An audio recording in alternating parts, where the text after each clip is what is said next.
C'est une décision délibérée et mûrement réfléchie qui a mûri pendant à peu près 5 ans, puisque bien sûr je regarde la vie de chacune des marques et je me dis à un moment donné, pour être connu, parce qu'aujourd'hui il y a Bioderma qui est reconnu dans le monde, et Esthederm, est-ce qu'on va faire le chemin sur chaque marque qu'on va créer? C'est pas mon idée. Je pense qu'en créant Naos, je crée quelque chose qui permet d'identifier la valeur commune. Cette fameuse démarche d'éco-biologie, mais aussi, on voit bien que Naos, aujourd'hui je donne au fond mes actions à un fonds de dotation, on va être une fondation actionnaire certainement très avancée en termes de modèle social, et que quelque part ce qui m'intéresse c'est d'emmener les consommateurs, les prescripteurs, les pharmaciens, un peu tout le monde va changer. Le digital change le monde.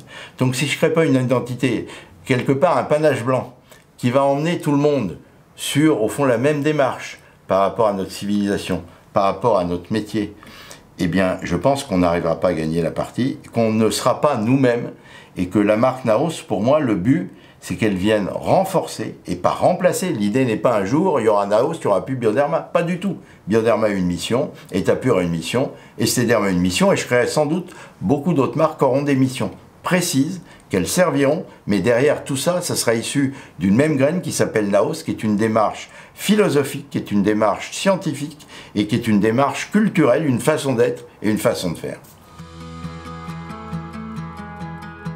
J'ai construit les 3 marques que vous connaissez, Etapure, Bioderma, Esthederm, uniquement parce que je leur ai assigné une mission et qu'elles sont cohésives les unes entre elles. Elles ne sont pas concurrentes, c'est pas une cible, une marque. Naos peut aller bien au-delà d'une simple caution, peut emmener des gens à avoir envie de partager notre aventure quand ils achètent un produit. Et c'est tout l'enjeu de Naos.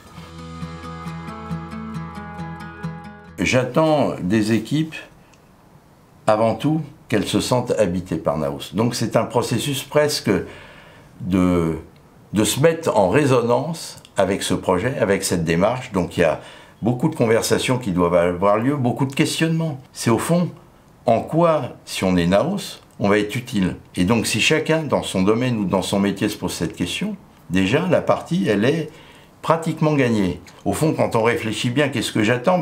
C'est qu'à un moment de se donner, qu'on soit chez Bioderma, qu'on soit sur Esthederm ou qu'on soit sur Etapure, déjà de se sentir solidaire d'un destin qui s'appelle Naos, et au fond, de travailler dans ce sens-là. Voilà ce que j'attends, c'est peut-être de porter un autre regard sur sa façon d'agir au quotidien, et peut-être de bouger ses schémas mentaux dans ce qu'on pense qu'est performant, en se disant, mais peut-être qu'en étant Naos et en vivant Naos, je vais mieux servir la mission de ma marque Bioderma, ou de ma marque Esthederm, ou de ma marque Etapure.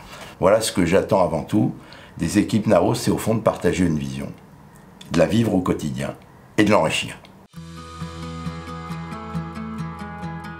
Je voudrais que simplement, quand ils voient le logo, donc c'est ça l'identité, ils se sentent en interaction avec ce qui se passe chez Naos.